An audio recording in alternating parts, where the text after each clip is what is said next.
తిరుమల రెండవ ఘాట్ రోడ్లో ఓ కారు ప్రమాదానికి గురైంది. లింక్ రోడ్ మలుపు వద్ద డివైడర్ను ఢీకొట్టి కారు బోల్తా పడింది. కారులో ప్రయాణిస్తున్న 4 భక్తులకు స్వల్ప గాయాలయ్యాయి.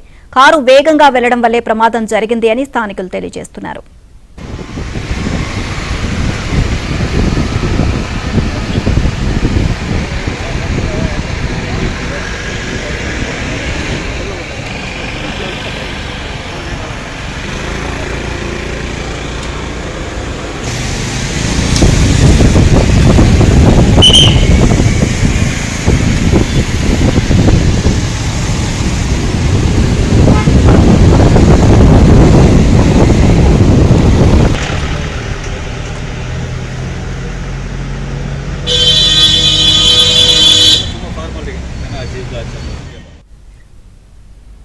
తిరుమల రెండవ ఘాట్ రోడ్లో ఓ కారు ప్రమాదానికి గురైంది. లింక్ రోడ్డు మలుపు వద్ద డివైడర్ను ఢీకొట్టి కారు బోల్తా పడింది. కారులో ప్రయాణిస్తున్న 4 భక్తులకు స్వల్ప గాయాలయ్యాయి. కారు వేగంగా వెళ్లడం వల్లే ప్రమాదం జరిగిందని స్థానికులు తెలియజేస్తున్నారు.